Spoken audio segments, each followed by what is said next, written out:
Olá, nesse vídeo nós vamos usar algumas bibliotecas do Python para o cálculo de distâncias e associações.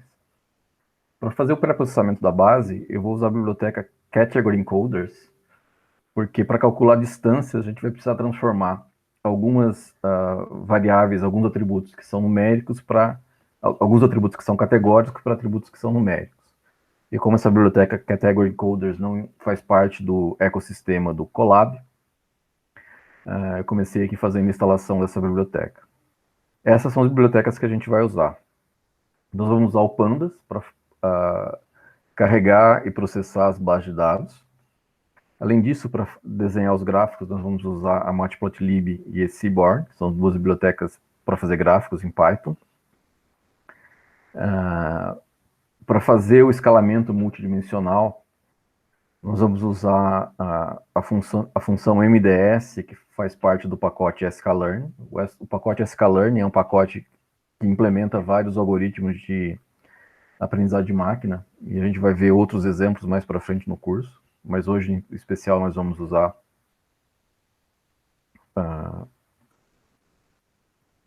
a função MDS. Dessa biblioteca Category Encoders, nós vamos usar as funções onHotEncoder e Ordinal Encoder. A onHotEncoder nós vamos usar para fazer a transformação de atributos que são puramente categóricos, e a Ordinal Encoders para fazer a transformação de atributos que são ordinais.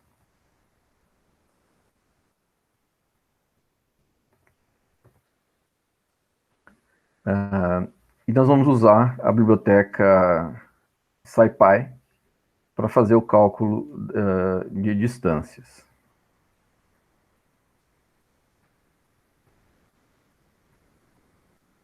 Essa biblioteca SciPy, ela tem vários módulos matemáticos, e nós vamos usar aqui essa função pedist, que calcula uma matriz de distância entre todos os exemplos da base.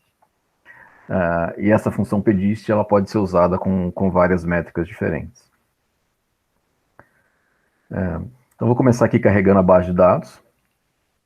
Essa base de dados é uma amostra do National Health and Examination Survey, que foi coletada pelo Centers of Disease Control and Prevention, que é uma agência americana que faz o monitoramento da saúde de pacientes.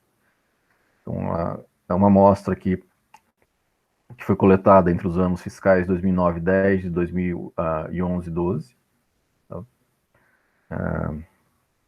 Lá nos Estados Unidos, um ano fiscal começa em julho de um ano e vai até junho do outro ano, então por isso aqui 2009, 10, 2011 e 12. E ela tem aí 10 mil registros, então é uma amostra desse banco de dados.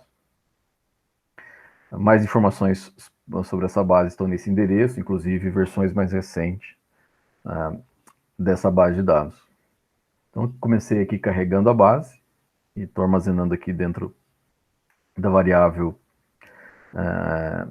NHANES, que é um acrônimo aqui de National Health and Examination Survey. Essa amostra em particular está nesse endereço aqui. E eu estou usando o ID do paciente como sendo o índice dessa tabela. Esse ID é só um valor numérico para cada um dos pacientes. Então aqui tem uma amostra aleatória de 10 linhas, 10 registros sorteados aleatoriamente da base. Então aqui a gente vê que ela tem vários registros. Alguns registros são numéricos, alguns registros são categóricos e alguns registros são ordinais. Então, isso aqui, por exemplo, o gênero é categórico, idade é numérico e age decade, que é o número de décadas de vida, é um atributo categórico. Ela tem alguns valores ausentes, né, estão representados aqui pelo NaN. E, bom, vamos usar algumas funcionalidades do Pandas para explorar um pouco mais essa base de dados. Então eu comecei aqui listando os atributos da base, os atributos com o seu tipo, né? Então aqui, por exemplo, o Survey Year, que é o ano em que o ano fiscal em que o dado foi coletado, ela tem 10 mil valores não nulos e é do tipo objeto. Objeto no Pandas significa que ele é não numérico, então aqui, para o nosso caso aqui, corresponde a atributos categóricos e ordinais. O gênero também tem 10 mil valores não nulos e é do tipo objeto. Idade é do tipo inteiro e também tem os 10 mil valores. Age decades tem alguns valores ausentes, então tem 9.667 valores não nulos e é do tipo objeto. E por aí vai. Então, nós temos atributos do tipo float, né, do tipo numérico, do tipo inteiro, que também é atributo numérico, e os atributos do tipo categórico e ordinal, elas são representadas internamente no Pandas com o tipo objeto.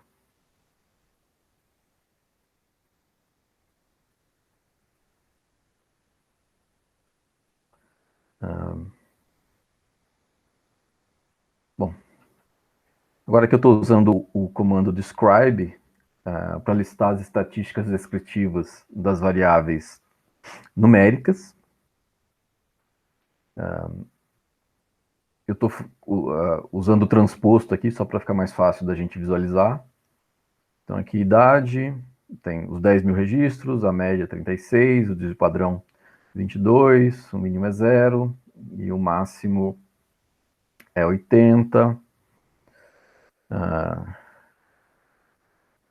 O número de meses. E aqui tem as estatísticas de todos os atributos numéricos da base. A gente vê que eles têm amplitudes diferentes. Então aqui a idade, por exemplo, ela vai de no mínimo 0 até no máximo 80. A idade em meses vai do mínimo 0 no máximo 959 meses.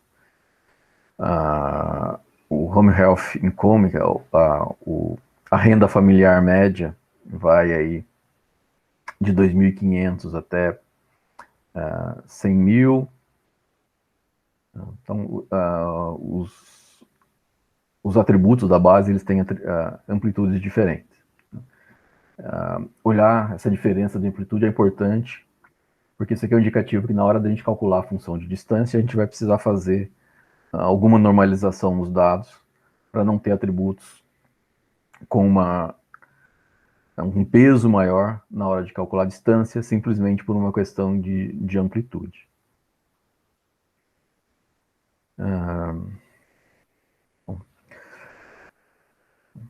Então aqui tem a listagem dos atributos numéricos.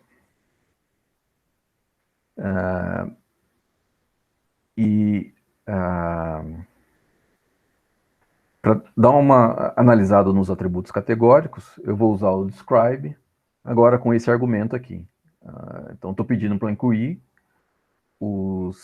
as variáveis, os atributos do tipo objeto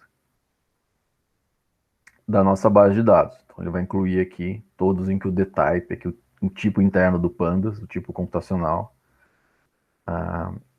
é objeto. O transposto somente não é para facilitar a visualização, porque ele faz o transposto do resultado. Então aqui a gente vê que alguns atributos eles têm somente 2 valores únicos. E qual que é o mais frequente? No caso aqui tem 5 mil de cada, né? Então a gente tem um pouco mais de mulheres, 5.020 mulheres. A faixa de idade com maior número de indivíduos é de 40 a 49, tem 1.398. E esse atributo idade, décadas de vida, né? Tem aí 8 valores únicos. Enfim, então aqui tem a descrição de vários atributos. A gente vê que alguns têm valores únicos, alguns têm valores, tem mais de. Alguns têm valores binários, né? Só dois. Outros atributos têm mais valores, como 8, 12, 5 e 6.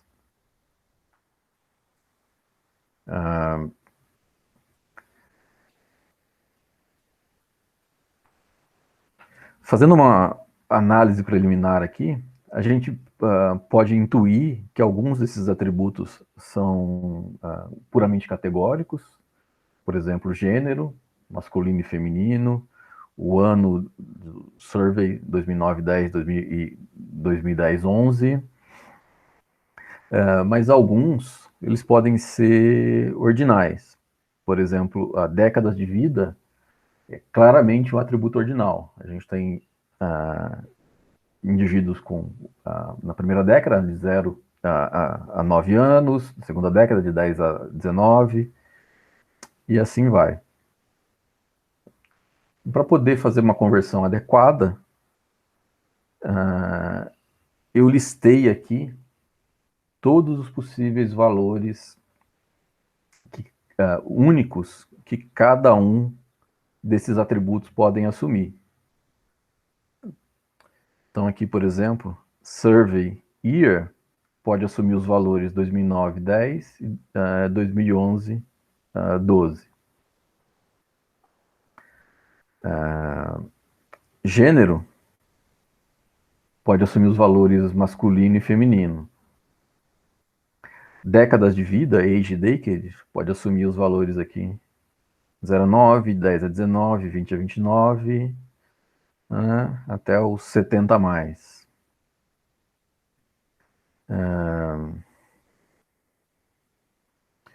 O Home Health Income, a renda familiar, tem aqui as categorias de 0 a 5 mil, de 5 a 10 mil, por aí vai.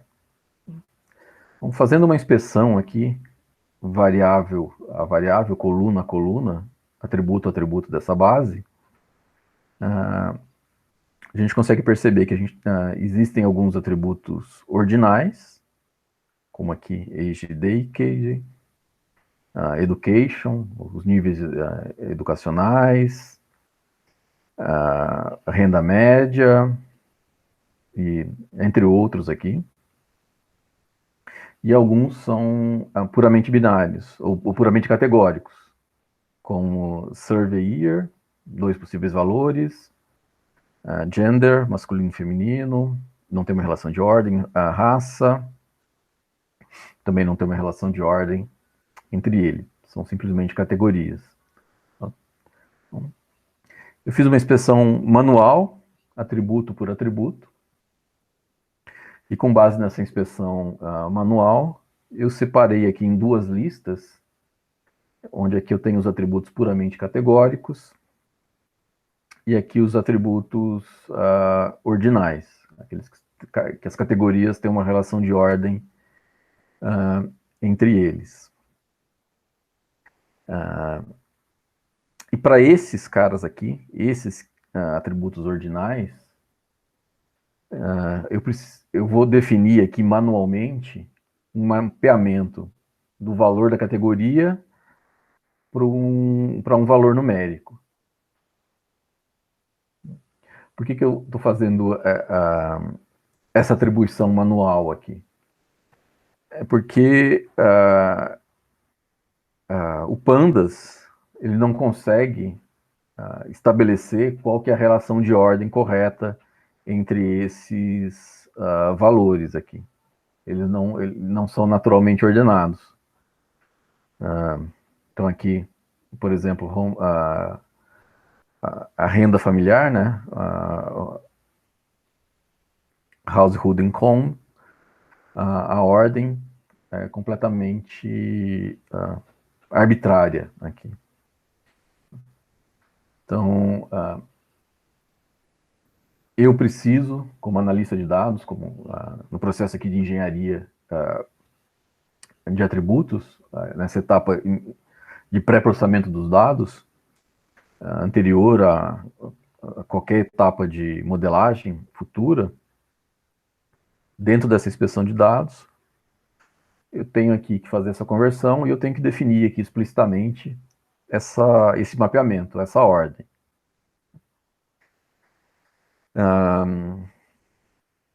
E a representação desse mapeamento aqui, ela está especificada para essa biblioteca que eu falei lá no começo que a gente vai usar, a Category Encoders. Então, essa representação aqui é particular daquela biblioteca.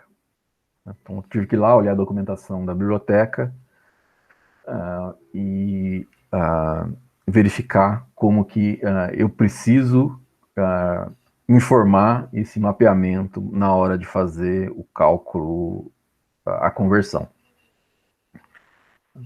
Então, aqui para o atributo AgeDecade, então, essas aqui são as possíveis categorias que esse atributo pode assumir.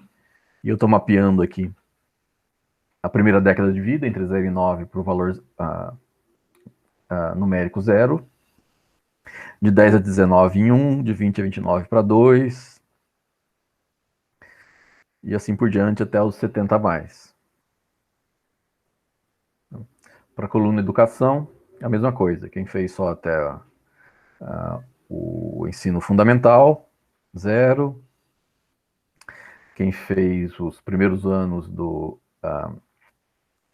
colegial, ensino 1. Quem terminou o colegial, high school, 2. Quem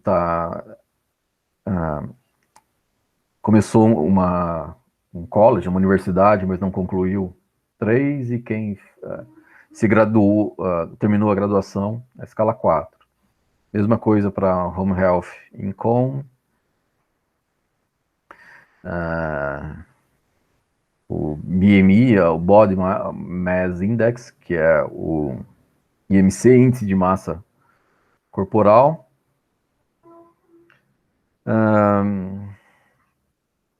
Uma outra aqui que mede o índice de massa corporal. Uma escala aqui da avaliação física, né, avaliação médica. Todos esses atributos que eu julguei que fossem categóricos, eu construí aqui essa lista de mapeamentos, em que para cada uma delas eu tenho que especificar qual que é o nome da coluna, e esse dicionário aqui de mapeamentos que mapeia a categoria em um valor numérico. Só reforçando, como eu disse, essa maneira de representar aqui é uma especificação da biblioteca Category Encodings. Então, uma vez que eu criei aqui essa lista de dicionários para fazer esse mapeamento, eu criei aqui 2 objetos para fazer o mapeamento. Então, o OneHot Encoder eu vou usar para os atributos categóricos. Então, eu estou especificando aqui que eu quero aplicar esse encoder, esse codificador, para a lista de atributos categóricos que eu criei aqui em cima, manualmente. E eu vou aplicar o encoder ordinal na lista de atributos ordinais que eu criei aqui em cima.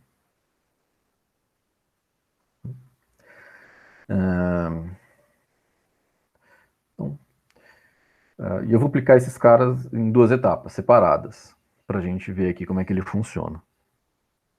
Então, primeiro eu vou fazer a aplicação do OneHot Encoder, que é o que vai transformar todos os atributos categóricos em atributos numéricos.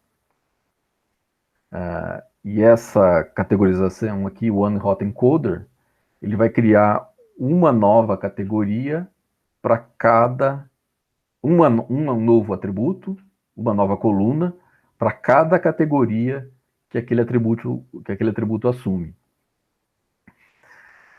Então aqui eu apliquei aqui para esse, peguei esse objeto aqui, o OneHotEncoder, e apliquei para a base de dados que está armazenada aqui na variável Nyanes. A gente vai ver que esse fit transform ele é um padrão da biblioteca sklearn, que é aquela que a gente vai usar com vários algoritmos de aprendizagem de máquina aqui no curso. E como o Category Encoders é um projeto relacionado ao sklearn, ele usa a mesma interface, a mesma interface para fazer a aplicação dos métodos. Então, fit transform, ele prepara, faz um fit e transforma os dados. E retorna um novo data frame, um novo objeto pandas com as variáveis transformadas. E eu estou armazenando aqui na variável Nyanes1. Eu poderia armazenar na própria Nyanes, mas só para a gente manter aqui o tracking das transformações, eu decidi armazenar em uma variável separada. Então aqui a gente vê, por exemplo, que a variável survey, deixa eu voltar aqui em cima, a variável survey year, que só tinha uma coluna, mas ela tinha dois valores únicos, ela foi transformada em duas novas variáveis, survey 1 e survey year 2. Então essa daqui, ela vai ter o valor 1 para os dados de 2009 e 10, e essa aqui vai ter o valor e 0 para survey 2, e essa variável aqui vai ser o contrário. Para o ano 11 e 12 ela vai ter o valor 1 e vai ter 0 caso contrário. Mesmo aqui para gender. Então, quando criou duas variáveis, então, quando o gênero é masculino, o gender 1 vai ser igual a 1, e 0 contrário, e quando o gênero for feminino, gender feminino, vai ter 0 aqui e 1 caso contrário. A variável race, raça, como ela tem 5 possíveis valores, então, race, ela pode assumir esses valores aqui, white, other, Mexican, Hispanic e black. Então foram criados 5 novos atributos. Race 1, underline 1, race 1, underline 2, até race 1, underline 5. Então, a race 1, como ela tinha 5 possíveis categorias, deu origem a 5 novos atributos aqui. Então, um deles corresponde à raça branca, um corresponde à raça latina, outro corresponde à raça negra, como está especificado aqui na base. Então, esse OneHotEncoder, para todos aqueles atributos aqui dessa lista, ele aplicou esse processo. Pega o atributo, a coluna, e cria um atributo para cada possível valor de categoria.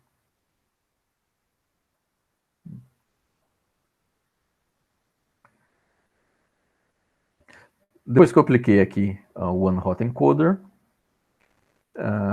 eu vou usar o Ordinal Encoder, o objeto que eu criei aqui, para transformar os atributos agora categóricos. Então, eu vou aplicar em cima da Inhanes 1, então, do valor da... Eu vou aplicar em cima dos atributos categóricos já codificados. E vou passar aqui a minha lista de mapeamentos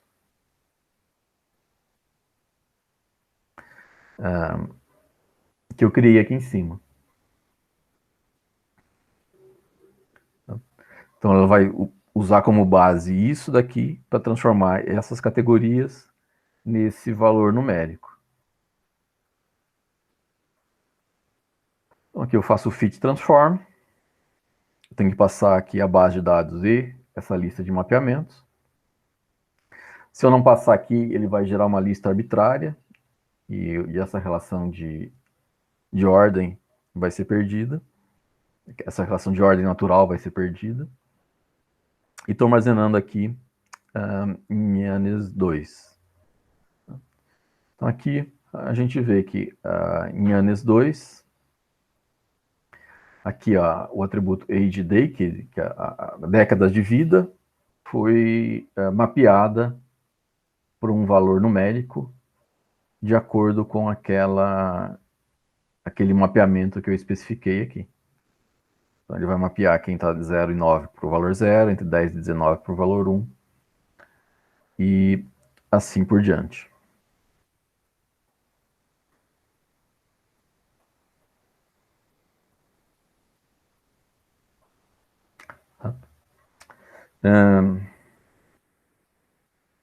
Então agora aqui, essa base de dados, eu já terminei de fazer a conversão dos atributos categóricos e ordinais para valores numéricos.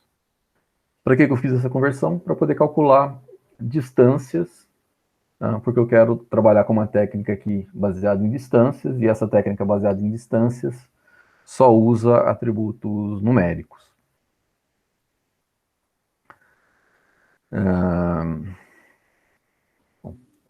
Como eu quero calcular distâncias, os valores ausentes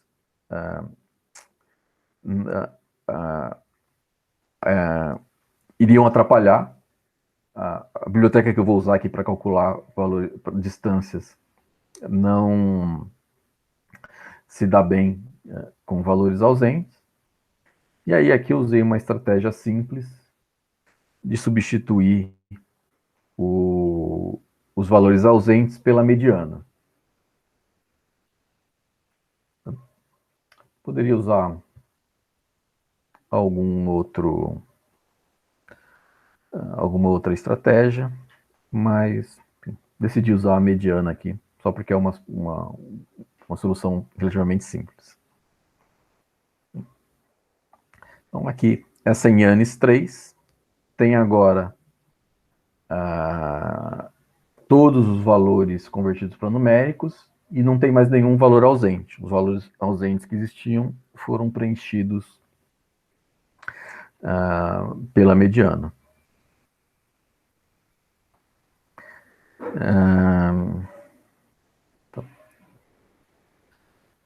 E agora aqui para ilustrar a ideia do multidimensional scaling, do escalamento multidimensional, e só para deixar mais rápido aqui o processamento, eu tirei uma amostra aleatória de 1000 exemplos dessa base de dados em ANES 3. Só para o processamento ficar mais rápido.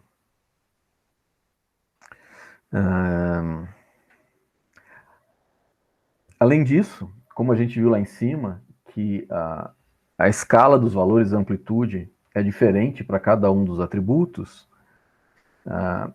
eu vou fazer uma padronização dos valores para que todos fiquem entre 0 e 1.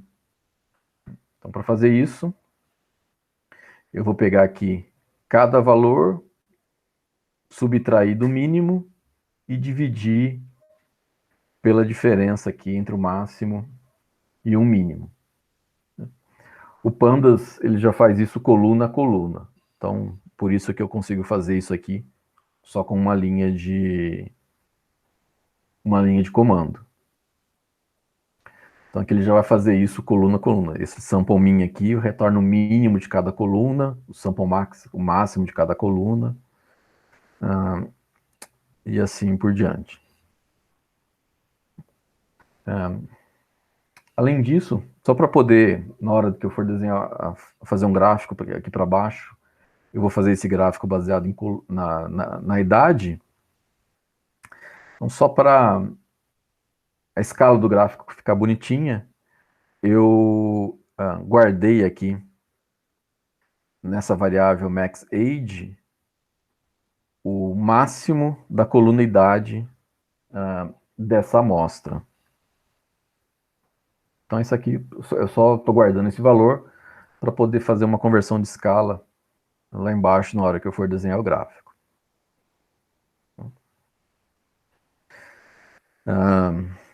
Então, aqui eu tenho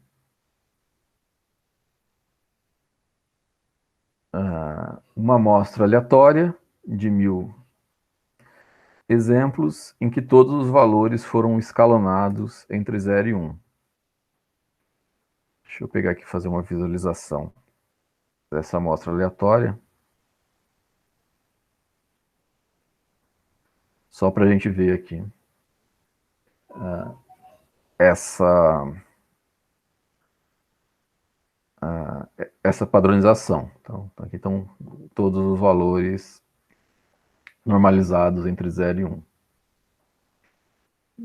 Idade, por exemplo, que vai de 0 até 80, está aqui convertida para valores entre 0 e 1.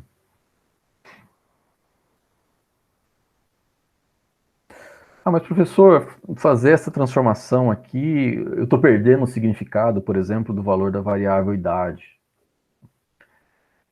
Essa transformação aqui a gente está fazendo porque o algoritmo, o MDS, ele trabalha com distâncias e escalas diferentes implicariam em importância diferente dos valores dos atributos.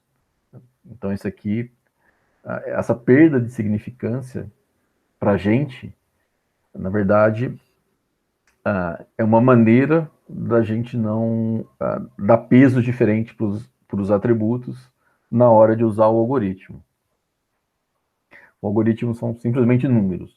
Para ele, o valor idade não tem nenhum significado. É simplesmente um número.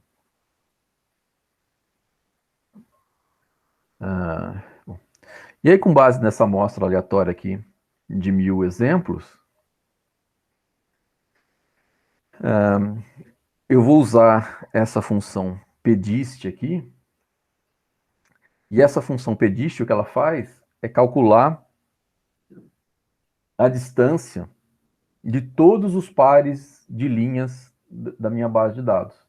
Então, par a par. É como se eu tivesse um laço duplo ali, em que eu pego duas linhas da minha base de dados e calculo a distância entre a distância euclidiana entre essas duas linhas. Então, o pedist, ele já faz essa distância de todos contra todos da minha base.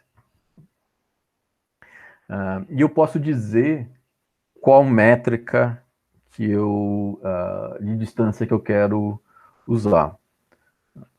A biblioteca SciPy, ela tem mais de 10, eu não sei o número de cabeça, mas ela tem mais de 10 métricas de distância já pré-implementadas.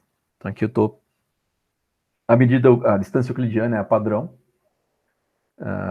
mas eu coloquei aqui só para a gente ver que a gente pode usar distâncias diferentes. Então, quando eu calculo essa distância aqui, ele retorna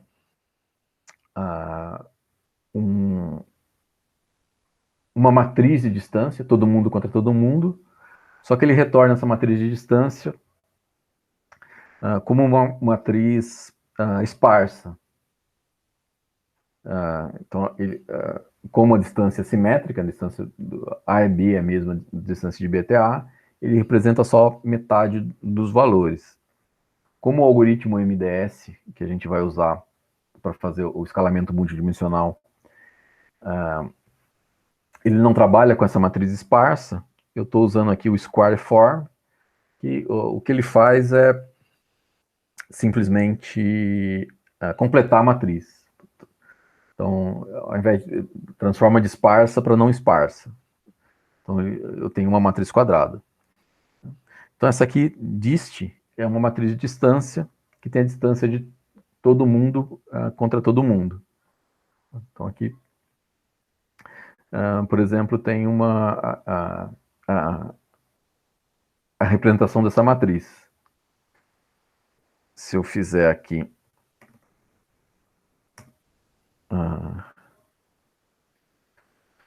se eu pedir as dimensões dessa matriz, o shape da dimensão da matriz, ela é uma matriz quadrada, 1000 por 1000, porque a minha amostra aqui, ela tem 1000 registros, né, 1000 linhas.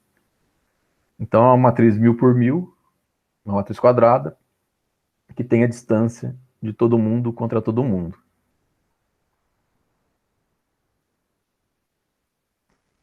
O primeiro valor aqui é zero, e toda a diagonal aqui é zero, porque a distância do exemplo para ele mesmo é zero. Então aqui tem a distância da linha 0 para a linha 1 da minha base. Então, essa matriz 1000 por 1000 aqui tem a distância da linha contra todos os outros. Então, aqui eu vou usar essa matriz de distância, como a gente discutiu lá no vídeo, para calcular uma projeção usando o algoritmo de escalamento multidimensional. Então, aqui eu estou usando a implementação do MDS, do escalamento multidimensional, do sklearn. Então, estou criando um objeto para fazer para aplicar esse algoritmo, né? Então, aqui estou criando esse objeto. E aqui eu estou dizendo que, na hora de criar esse objeto, que eu vou passar para ele uma matriz de similaridade computada. Se eu não passar nada, ele calcularia a matriz euclidiana lá dentro. Mas só para mostrar aqui que a gente pode fazer o cálculo da matriz por fora, eu estou informando que eu quero passar a matriz pré-computada. E esse nível aqui, e esse outro parâmetro que verbose igual a 2, é só para ele mostrar como essa implementação do algoritmo de escalamento multidimensional é uma implementação iterativa. Ela não resolve, como a gente viu lá na aula, calculando os autovalores, mas ela usa um algoritmo de otimização e vai iterativamente computando a função de estresse.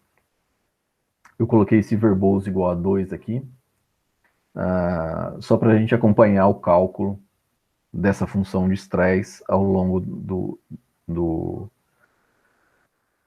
da execução do algoritmo. Só lembrando aqui, essa função de estresse é aquela que a gente quer minimizar, que é a diferença entre o espaço projetado para o espaço original. Então, é a diferença entre os pontos naquele espaço de menor dimensão, que a gente vai usar para visualizar, para as distâncias reais que a gente calculou aqui, usando essa matriz de distância.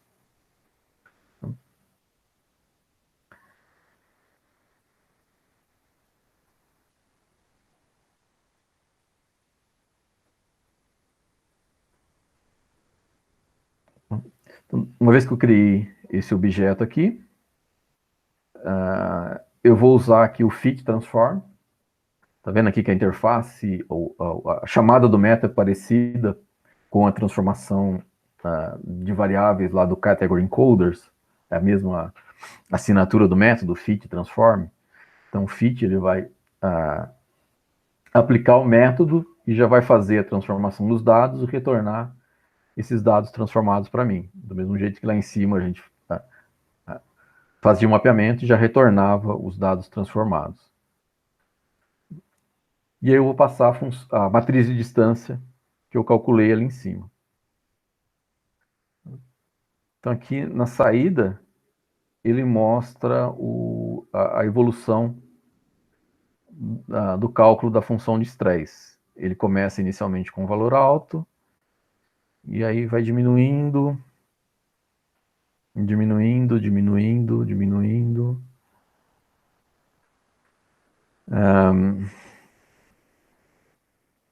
E o padrão ali é no máximo 300 iterações.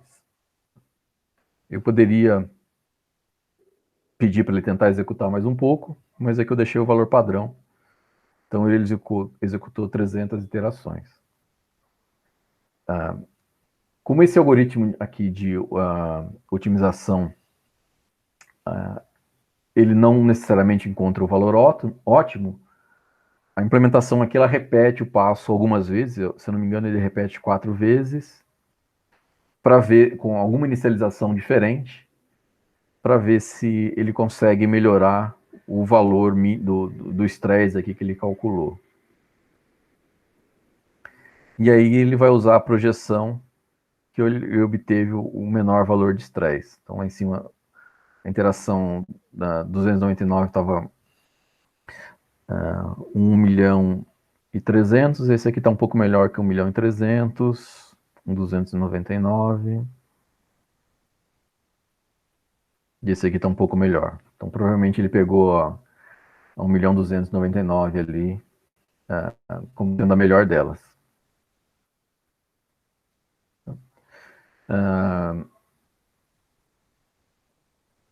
E o padrão aqui desse escalamento multidimensional é que eu vou projetar aquela matriz de 1000 por 1000 em um espaço bidimensional, de 2 dimensões. Então aqui,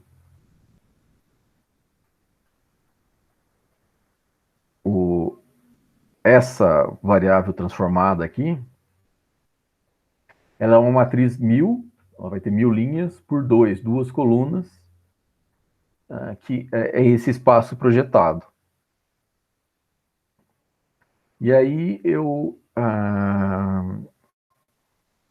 vou fazer um gráfico aqui desse espaço projetado para a gente ver o resultado e tentar, enfim, olhar esse dado projetado para ter uma ideia de quão similar ou dissimilar são os exemplos da minha base. Então, eu estou usando aqui o scatterplot da biblioteca Matplotlib. E eu estou usando como codificação de cores a coluna idade.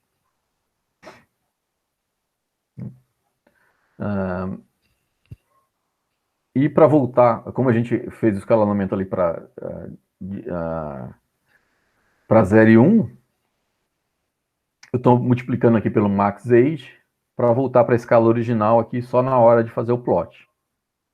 Só para que a escala aqui ficar entre 0 e 80. E aí, olhando o plot aqui, olha que interessante.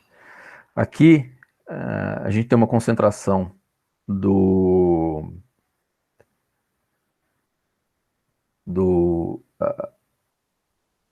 pacientes ou dos indivíduos com idade baixa, em idade aqui entre 0 e 10, aqui, então as crianças. E aí aqui no meio a gente tem as pessoas de mais idade, os indivíduos aqui de 80, 70.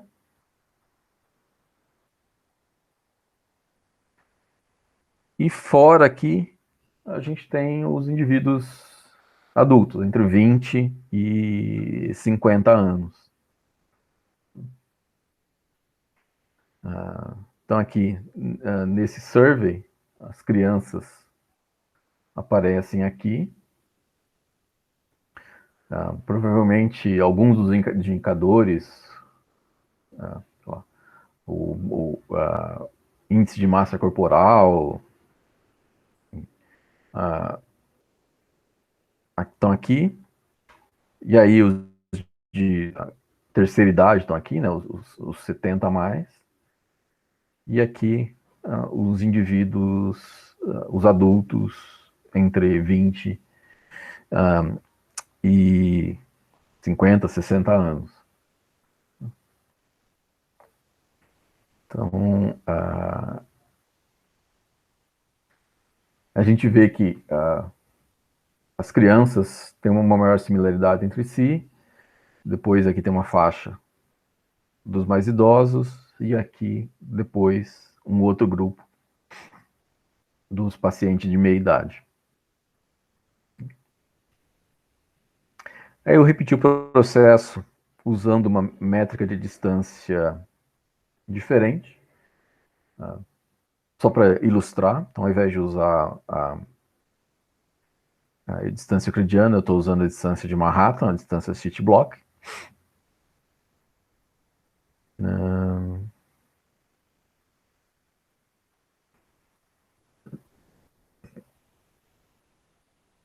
E aqui tem um gráfico parecido com aquele. E aí, mesmo aqui usando a distância City Block, a gente tem um padrão parecido. O gráfico aqui está espelhado, mas isso não importa muito, porque a ordem aqui, a escala, não tem, é um valor adimensional, né, não tem um significado. Mas a gente aqui, de novo, tem as crianças, os terceira idade, os 70 a mais. Aqui consegue separar até um pouco mais aqui os indivíduos por volta de 60 anos. Tem uma outra separação aqui. E aqui a gente tem os indivíduos entre 20 e 50 anos.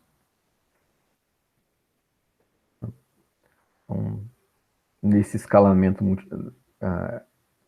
as relações de distância da base de dados levaram aqui a esse mapeamento, nesse escalamento multidimensional. Então, aqui é um exemplo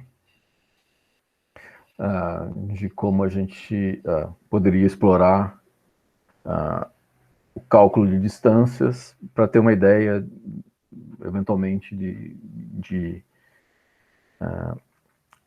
similaridades, uma intuição visual, usando o escalamento multidimensional, de similaridade dos dados presentes nos dados. Nesse caso aqui, a hora que eu joguei a escala de cores por idade, a gente consegue ver claro esses grupos de similaridade entre os registros da base.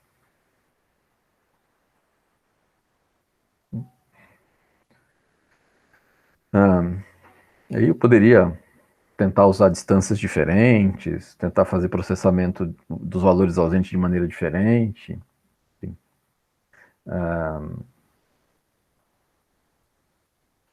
Dá para explorar vários outros aspectos aí.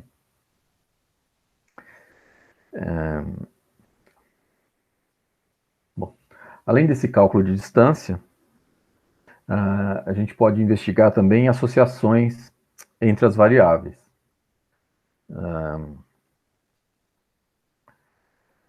Eu vou começar aqui explorando algumas associações entre variáveis categóricas, né? Então, em que ambas as variáveis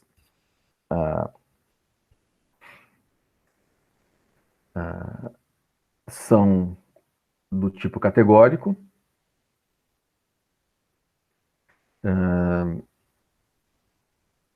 E como a gente viu no vídeo anterior, uma maneira da gente inspecionar associações entre variáveis em que tanto a variável descritora quanto a variável alvo são categóricas é criando uma tabela de frequências uma tabela cruzada de frequências, uma tabela de contingência, uma tabela cruzada de frequências. Então, aqui no Pandas, ele tem essa função aqui crosstab, que cria essa tabela cruzada de frequências. Então aqui eu estou cruzando a coluna Survey Year e Gender para verificar, por exemplo, se tem um desbalanceamento entre os anos diferentes, na hora de fazer o survey. Então aqui a gente vê que tanto nos anos 2009 e 10 quanto nos anos 2011 e 12, a gente tem um número parecido de homens e de mulheres. Aqui tem um pouco mais de mulheres e um pouco menos de homem. No outro ano foi o contrário, mas a diferença é bem pequena. Então a base está bem balanceada com relação ao gênero nos 2 anos que a gente tá olhando. Aí,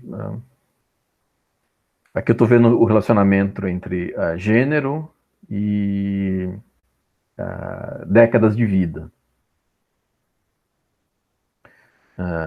Então aqui, por exemplo, a gente tem um pouco menos de crianças do sexo feminino.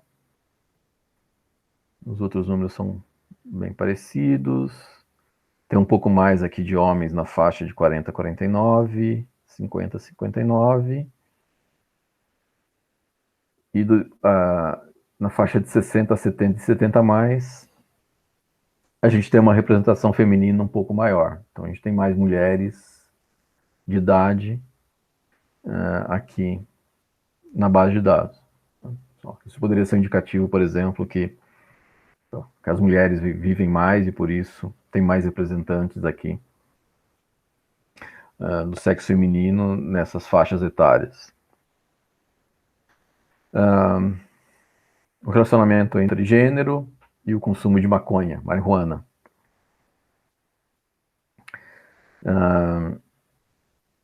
Então, aqui, dentre os respondentes da pergunta, né, porque nem todo mundo respondeu, marihuana é um que tem um alto índice de respostas nulas. A gente vê que tem um maior número de homens que afirmam consumir maconha comparado com mulheres. E aqui, um relacionamento entre décadas de vida e quantas horas de TV a pessoa assiste por dia.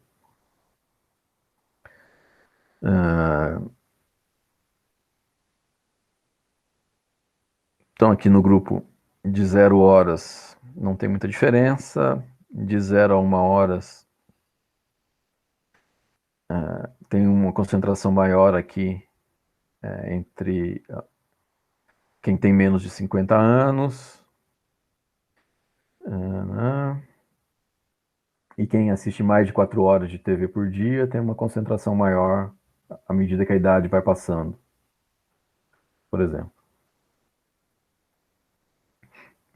Então aqui os adultos jovens entre 20 e 50 anos tendem a assistir mais aqui até 4 horas por dia, enquanto aqui, à medida que a idade vai aumentando, o número de horas que a pessoa assiste televisão também tende a aumentar. O cara já está aposentado, por exemplo, então ele acaba assistindo mais televisão.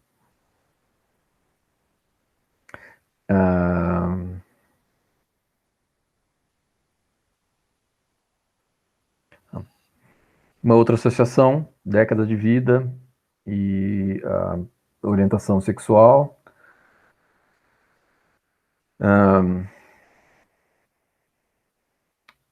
Então aqui tem um número parecido aqui para heterossexuais.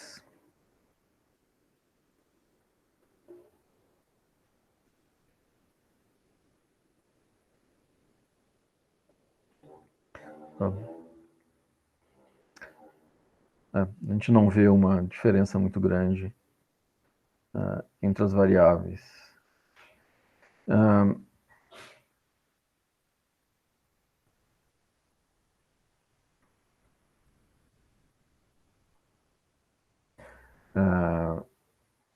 E aqui a relação entre a variável depressed, indicando se o caso de depressão, com relação à orientação sexual.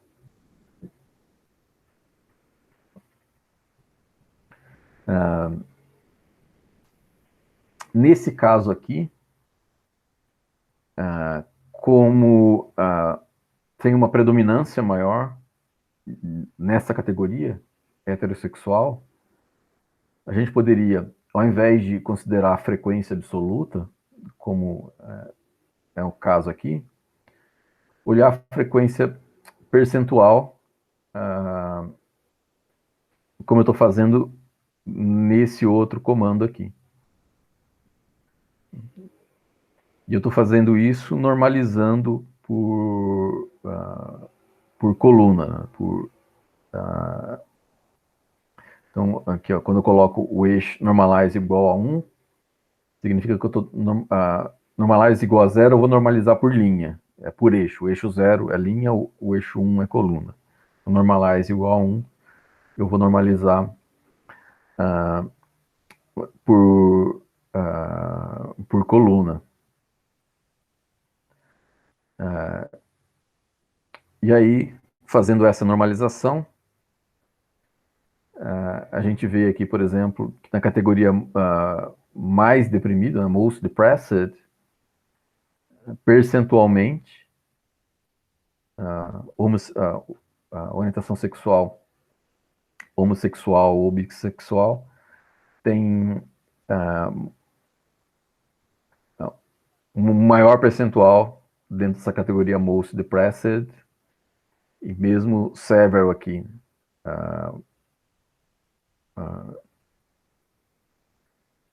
uma depressão mais grave, né? Então, percentualmente do que a categoria heterossexual. Então, aqui essa normalização, quando a gente tem aqui, ó, colunas cuja frequência é bem diferente, pode ser interessante para a gente olhar essa associação de maneira percentual. Então, aqui no caso em que as duas variáveis são categóricas, nesse segundo caso aqui, eu tenho uma variável categórica e a outra numérica.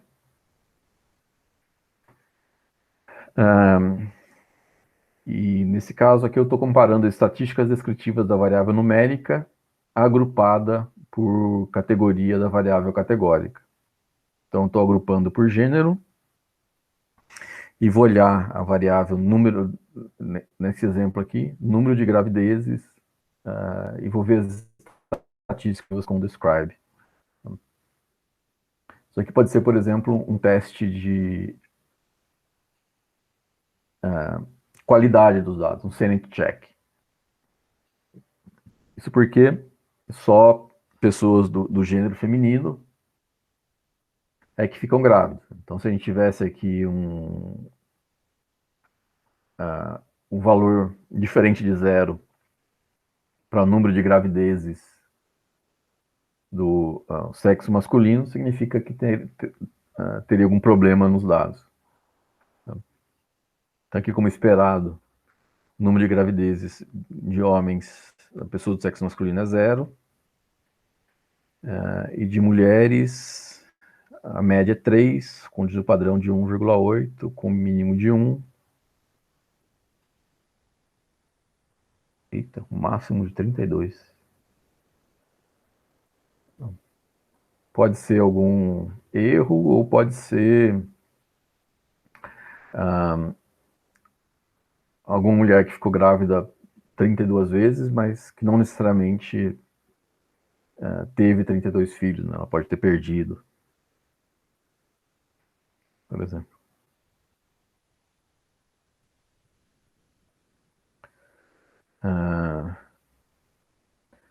Aqui, um outro agrupamento por gênero, comparando a altura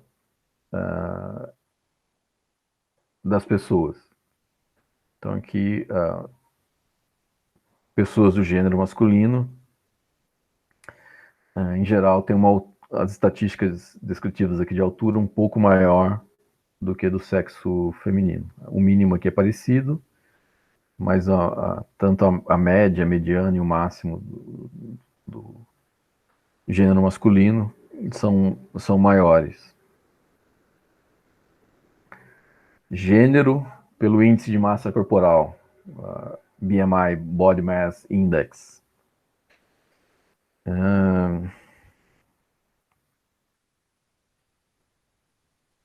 maioria das estatísticas é parecida em ambas as categorias, mas a gente tem aqui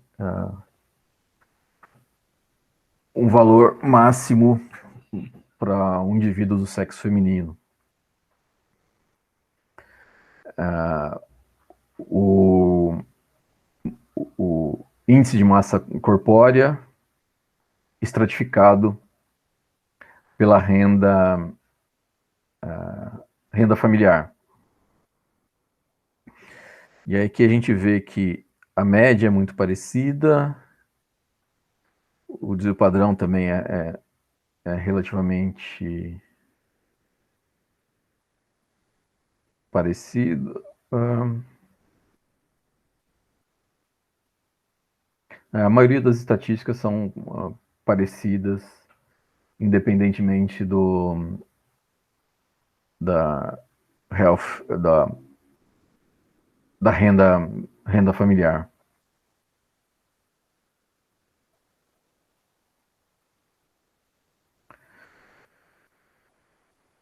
Aqui o índice de massa corpórea,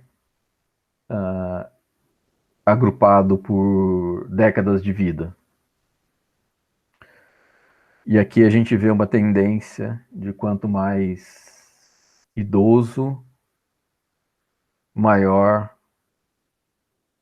tem uma tendência de crescimento aqui, principalmente depois dos 30 anos aqui, de ter um índice de massa corpórea maior comparado com quem tem menos de 30.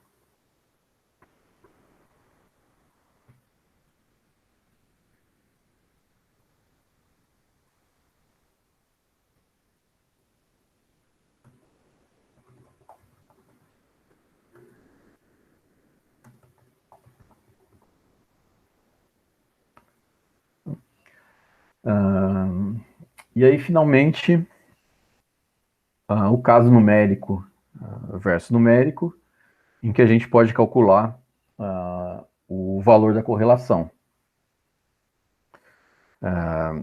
Então, para fazer essa análise aqui, eu vou usar o comando core, e quando eu aplico sobre um data frame inteiro, ele calcula a correlação par a par de todos os atributos numéricos da minha base.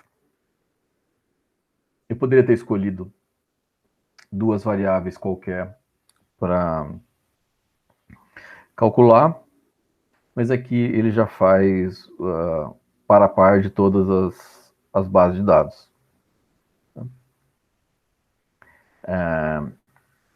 E aí eu estou usando essa função aqui para fazer um gráfico dessa matriz de correlação.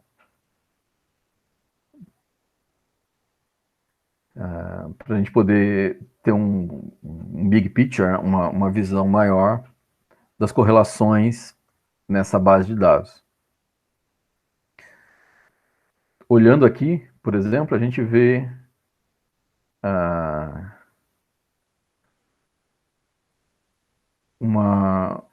um grupo de variáveis aqui que tem uma alta correlação entre si, que são variáveis de pressão corporal, né? Body press, pressão sistólica e dialítica, em que eles fizeram 3 medidas diferentes da pressão sanguínea, e como é de se esperar, tem uma correlação alta entre esses indicadores e com a média desses 3, né? Então, também tem um outro grupo aqui de variáveis que tem um comportamento parecido, que são as variáveis peso, altura,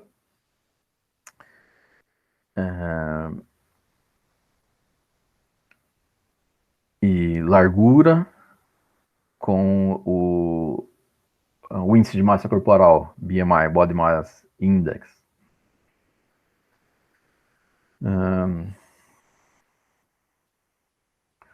Uma alta correlação aqui também entre o número de gravidezes e o número de bebês.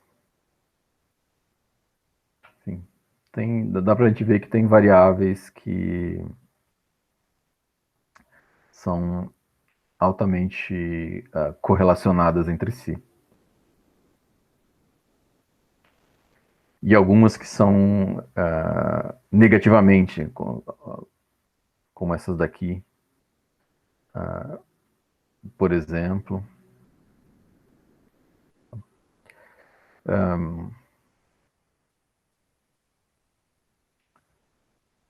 E aí tem alguns exemplos de algumas variáveis que são altamente correlacionadas. Então aqui o peso com o índice de massa corporal tem uma alta correlação positiva. Eu posso fazer esse gráfico aqui separado por categoria, né? Então aqui é um exemplo desse mesmo gráfico, só que agora comparando a categoria gênero,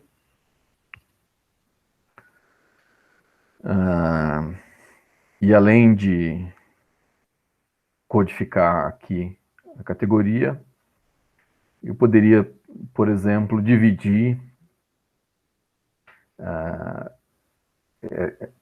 essa base de dados em uma outra variável aqui. Então, estou usando a variável raça para fazer esse gráfico aqui, separado por gênero, para raças diferentes, né? Então, são exemplos aqui desse gráfico de correlação com estratificações diferentes. Aqui um exemplo de um gráfico de 2 variáveis que tem uma correlação negativa. Aqui um outro exemplo da correlação negativa, estratificado se a pessoa fuma ou não.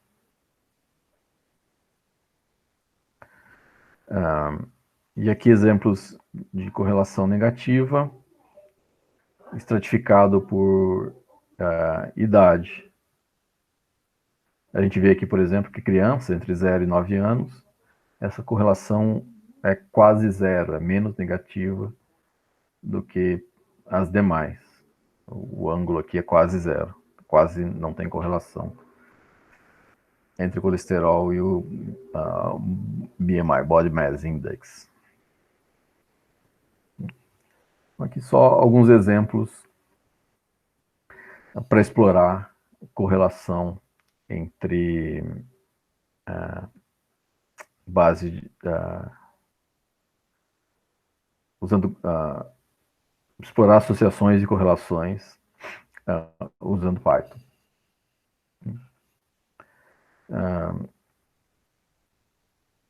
Além dessa base aqui, além de usar correlações nessa base, eu vou mostrar aqui um outro exemplo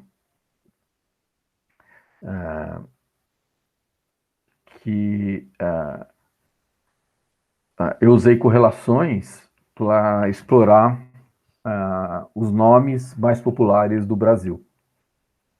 Essa base de dados, o IBGE publicou, junto com o censo de 2010, uma base de dados com o primeiro nome de quase todas as pessoas que ele entrevistaram. Eles só não publicaram se o nome, se tivesse menos de 10 pessoas, ou 10 ou 20. Menos, se o número de pessoas no país era muito pequeno, por questões de privacidade. 20. Todo, todas as pessoas no país cujo primeiro nome tinham mais de 20 pessoas, o IBGE publicou as estatísticas dizendo o nome da pessoa e em que década aquela pessoa tinha nascido. Então aqui, quem nasceu antes de 1930, quem nasceu até 1930, quem nasceu entre 1930 até 1940, quem nasceu de 1940 até 1950, e assim por diante. E a última aqui é quem nasceu de 2000 até 2010. Então esse é o dado do censo de 2010.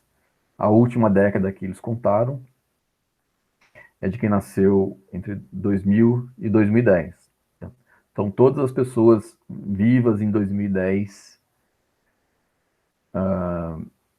cujo nome tinha mais do que 20 no Brasil, o IBGE compilou e publicou nessa base de dados o nome e a década em que aquela pessoa nasceu. Então, aqui, por exemplo, no ano de 2010 tinha 336 mil Marias que tinham nascido antes de 1930. E tinha 1.111.301 pessoas que tinham nascido entre 2000 e 2010. Então aqui a gente vê, por exemplo, que o nome Maria foi crescendo, tem até aqui 1.480.000, 2 milhões, entre 50 e 60 tem 2 milhões e meio quase, 70, depois ele começou a diminuir, e aí começou a subir de novo na primeira década aqui desse século. O nome Ana também foi crescendo. O Ana, por exemplo, veio num crescente. Ana. Foi quase, acho que em todas as décadas aqui, o número de pessoas com aquele nome foi aumentando. O nome João é parecido com Maria. Ele sobe, depois cai um pouco e aí sobe de novo na primeira década do século. E assim por diante.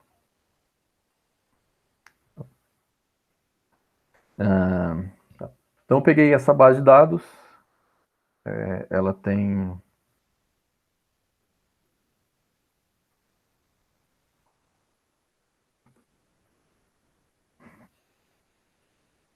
uh, 64.459 nomes, só o primeiro nome.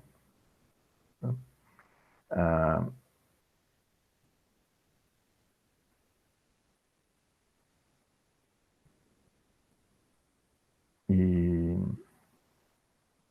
e são nomes sem acento, né? Então, sei lá, Antônio e, com acento e sem acento é grafado da mesma maneira.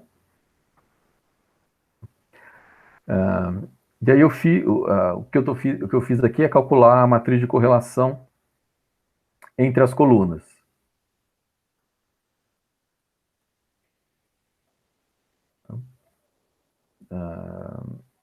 Então aqui eu tenho essa matriz de correlação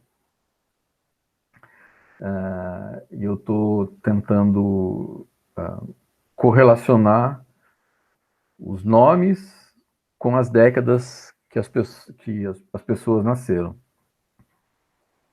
E a gente tem valores bem altos de correlação aqui.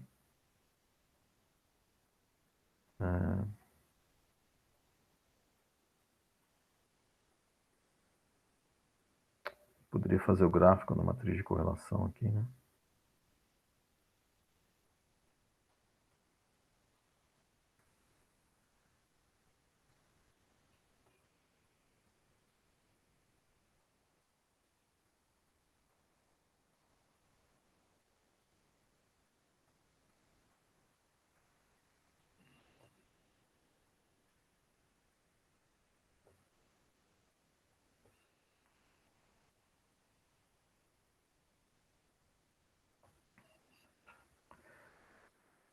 Então a gente vê aqui que até 1970 tem uma alta correlação entre 30 e 70, entre 1930 e 1970, até 1980, tem uma alta correlação entre os nomes. Aí na década de 80, a correlação começa a diminuir um pouco, é um pouco menos vermelho aqui do que os demais. Aí na década entre 80 e 90 é um pouco menor. E aí a década de 2000, aqui entre 2000 e 2010, entre 90 e 2000, ela é menos correlacionada com as demais. E entre 2000 e 2010 volta a ficar um pouco mais vermelho do que as demais. Se a gente pensar, por exemplo, na evolução na história do Brasil, na nossa história, né? O Brasil é um país predominantemente rural até ali 1950. Então aqui a gente vai ter uma predominância de nomes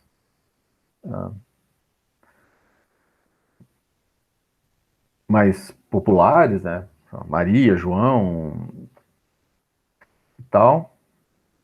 E aqui, a partir de 70, o Brasil começa a ficar um país mais urbano, começa a ter popularização de meios de comunicação, como TV e tal. Então, provavelmente, alguns nomes acabam ficando mais populares do que outros. Tem alguns casos famosos. Tem uma novela famosa na década de 90 em que um personagem chamava Lucas, aí Lucas virou bastante popular. Enfim, tem uma diversificação maior de nomes. E aí, nessa primeira década aqui do ano anterior, desse século aqui, alguns nomes mais antigos começam a aparecer novamente por algum fenômeno. Então, aqui, a partir dessa matriz de correlação, como correlação é uma maneira de representar a similaridade entre dados, eu usei o multidimensional scaling para fazer, para projetar essa matriz aqui em um espaço bidimensional. Então aqui eu estou passando do mesmo jeito que eu fiz lá em cima, para fazer o multidimensional scaling para a base em Yannis, eu estou fazendo aqui para essa matriz de correlação. Só que como essa aqui é uma matriz de similaridade e eu quero uma matriz de dissimilaridade, eu estou invertendo, estou fazendo 1 menos o valor dessa matriz para transformar uma matriz de similaridade em uma matriz de dissimilaridade. E aí eu estou aplicando aqui o MDS, o Multidimensional Scaling, e aqui nesse caso, como a nossa matriz é menorzinha, né, ela tem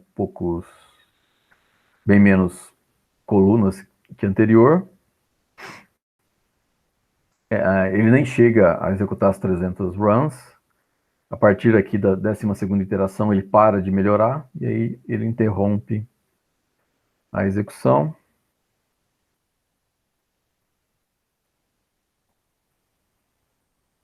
E aí ele tenta mais algumas vezes para ver se melhora. Aqui ele foi um pouco mais do que as anteriores, mas chegou num valor não tão bom assim. E aqui ele chegou em 0,23.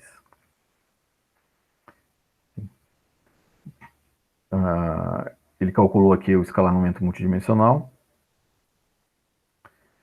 E aí eu estou plotando, e aí eu fiz um plot dessa matriz, ah, desse, ah, desse mapeamento aqui, desse escalonamento multidimensional, em um espaço bidimensional. E aí a gente vê aqui que os anos 30, 40, 50 e 60 são muito próximos entre si, né? Eles também aqui estão muito próximos nesse espaço bidimensional.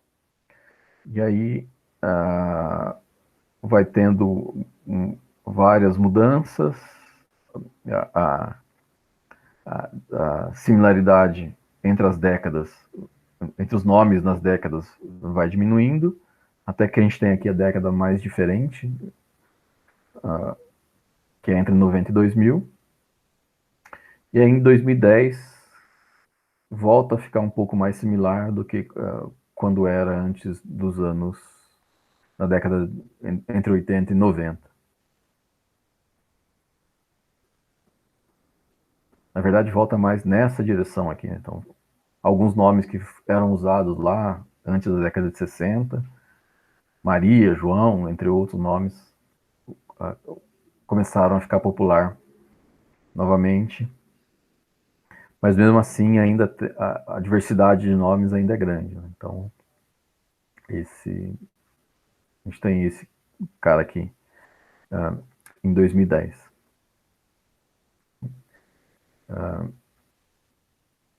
E aí, ao invés de comparar as décadas, eu fiz uma abordagem parecida comparando nomes.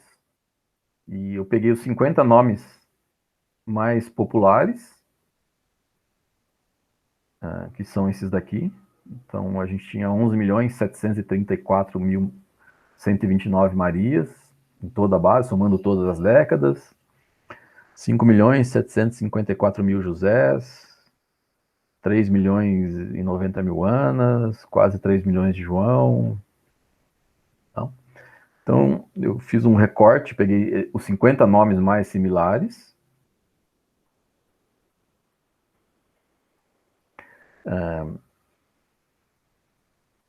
Então, aqui eu estou selecionando só essas linhas que tem esses 50 nomes aqui. E aí eu calculei a matriz de correlação. Tá? Eu estou pegando o transposto. Então, ao invés de nomes serem linhas e colunas serem décadas, eu estou transpondo. Então, as linhas são as décadas e as colunas são os nomes. E eu estou calculando a correlação agora entre os nomes nas diferentes décadas, entre 50 nomes mais populares. E essa daqui é a matriz de correlação. Então, a gente vê aqui, por exemplo, uma forte correlação entre Maria e José, uma forte correlação entre Ana e João, e uma correlação negativa entre Maria e Marcelo, por exemplo, entre Maria e Lucas, por exemplo.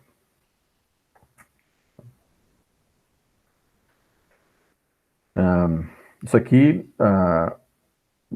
a leitura disso aqui, como a gente lembra lá, né? Correlação não é causa, não significa porque que uma família tinha uma Maria e aí depois o segundo, se tivesse um filho menino ia chamar José e aí se não tivesse nenhuma Maria na família ia chamar Lucas, não. Significa que são as tendências, né? Quando Maria está tá diminuindo, Lucas, por exemplo, Lucas ou Marcelo são nomes que estão ganhando popularidade. Maria, a gente lembra que cresce, aí decresce, aí cresce novamente.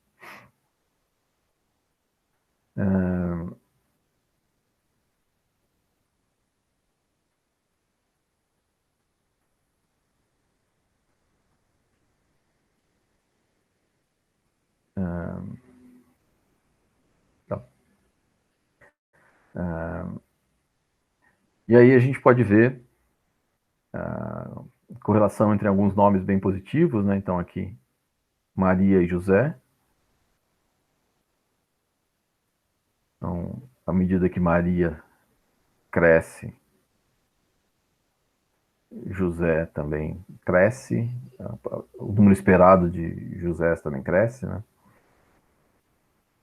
Então, tem uma forte correlação positiva.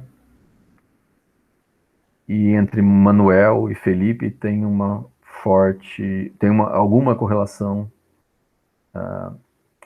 negativa.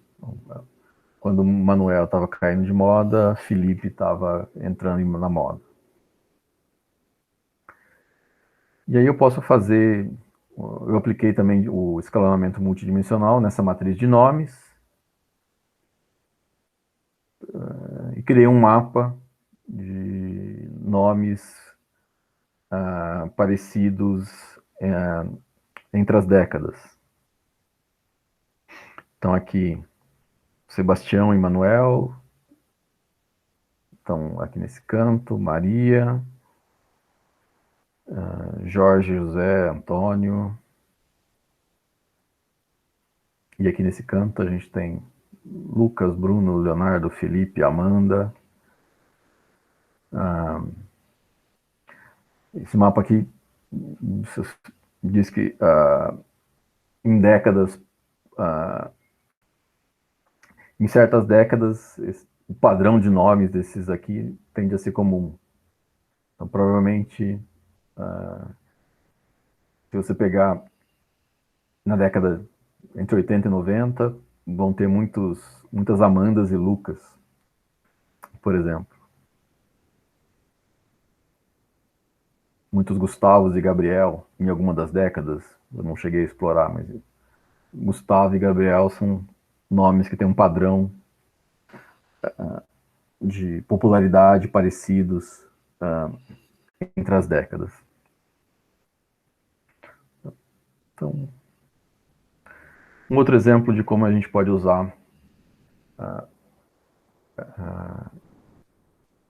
essas coisas que a gente discutiu para analisar uma base de dados diferentes. No caso aqui, popularidade de nomes nas décadas. E para finalizar, um exemplo do paradoxo de Simpson. O paradoxo de Simpson, como a gente discutiu no vídeo anterior, é o caso em que quando a gente olha uma certa estatística agrupada e a gente estratifica, condiciona aquela... Quando a gente olha uma certa correlação, uma certa associação agrupada. E aí quando a gente considera alguma outra variável oculta, uma terceira variável oculta, se o padrão de associação muda, a gente tem um paradoxo, que é o chamado de paradoxo de Simpson. E para ilustrar, é um exemplo que eu tirei desse artigo aqui, e que também aparece nesse vídeo aqui, que ele identificou o paradoxo de Simpson em estatísticas da pandemia de Covid. Então aqui, nessa base de dados aqui, tem estatísticas de casos confirmados, mortes confirmadas, e o grupo em que esses casos e mortes aconteceram, na China e na Itália, entre 17 de fevereiro e 9 de março. 17 de fevereiro na China e 9 de março na Itália. E os autores aqui do artigo selecionaram essas datas porque seria mais ou menos o mesmo número de semanas da pandemia nos dois países. Acho que começou antes na China, então eles pararam de contabilizar aqui um pouco antes na China. E na Itália tem algumas semanas para frente.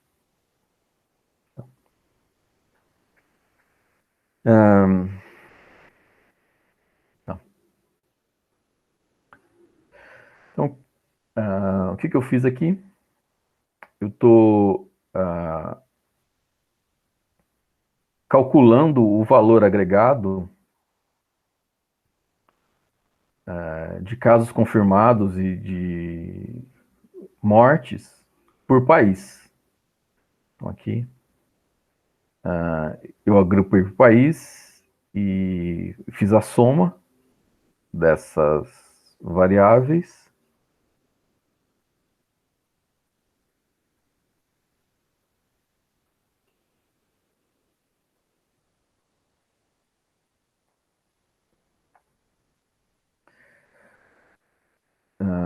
E aqui ele vai mostrar o número de casos confirmados e o número de mortes por país.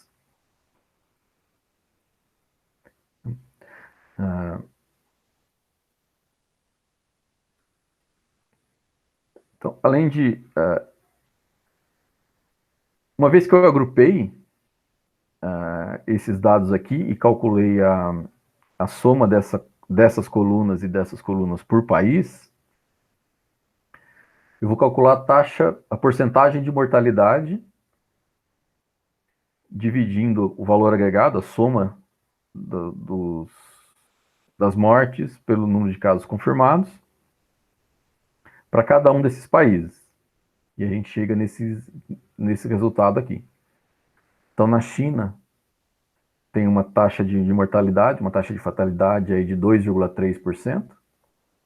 E na Itália, uma taxa de fatalidade de 4,5%, 4,44%. Está representado nesse gráfico aqui. Uma barra de percentual de mortalidade da Itália é muito maior do que o percentual de mortes na China. Aí a pergunta que fica é: será que a, a Covid era mais letal na Itália do que na China? Será que tinha alguma característica na Itália que explica essa taxa de mortalidade maior aqui do que aqui? Só que o que acontece quando, ao invés de a gente considerar os dados agregados, independente aqui da faixa de idade, a gente considera essa taxa de mortalidade estratificada por faixa etária. Então, ao invés de calcular essa fatalidade aqui nessa base agregada, essa mortalidade, eu vou calcular a mesma mortalidade na base de dados estratificada, na base de dados original. Então, eu peguei essa coluna aqui de fatalidades confirmadas e dividi pelo número de casos confirmados para calcular a taxa de mortalidade por faixa etária.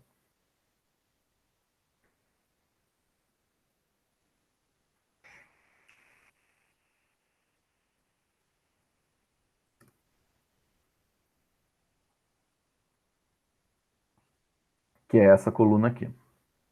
Mortalidade por faixa etária.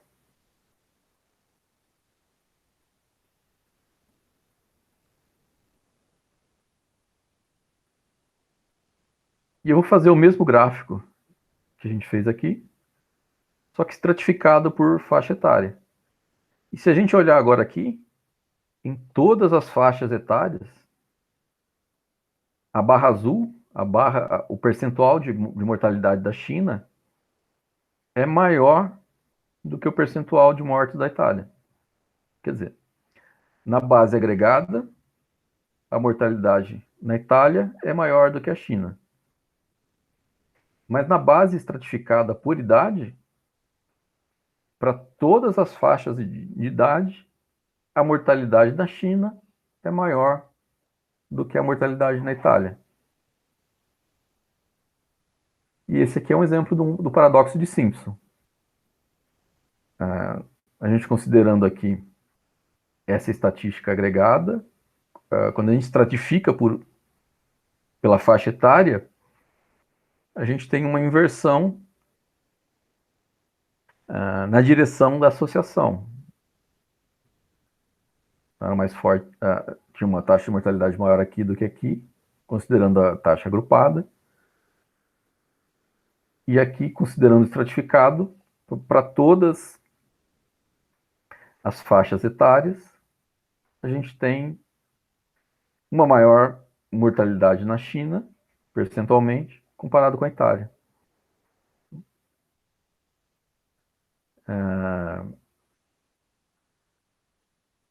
Por que que isso acontece? Isso acontece porque se a gente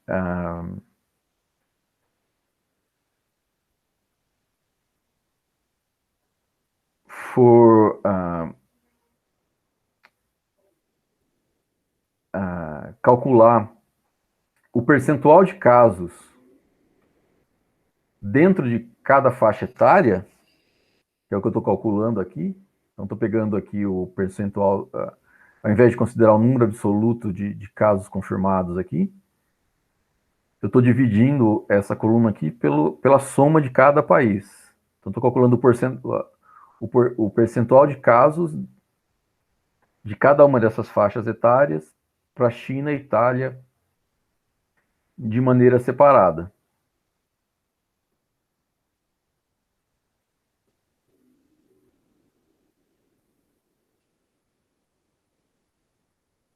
Que é essa coluna aqui. Casos, o percentual de casos em cada grupo, em cada faixa etária.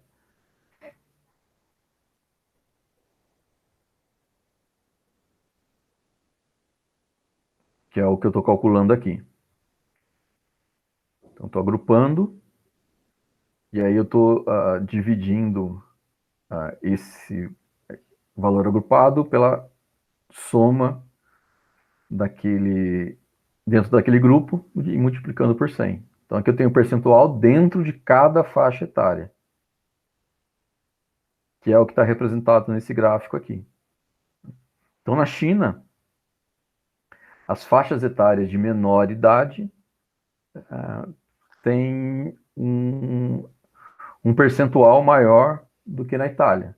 Na Itália foram identificados mais casos em pessoal de mais idade, que está relacionado também ao padrão ético da Itália. A Itália é um país que tem bem mais idosos do que a China, então por isso eles vão identificar bem mais casos de idosos do que na China. Então, aqui, como tiveram mais casos percentualmente em faixas de idade menor,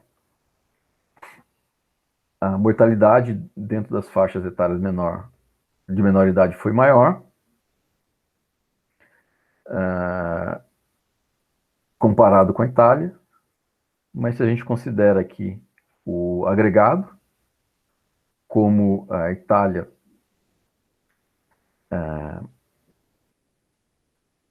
tem mais casos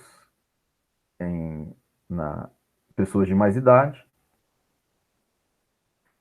a fatalidade aqui aparentemente é maior. Então esse aqui é um exemplo do paradoxo de Simpson. Então nesse vídeo aqui, nós usamos a biblioteca do Python para ver exemplos do cálculo de distância. Antes de fazer esse cálculo de distância, a gente fez a manipulação de dados. E fizemos o escalonamento multidimensional para visualizar essas relações de distância. Também usamos o Python para explorar associações em bases de dados diferentes e vimos um exemplo do paradoxo de Simpson.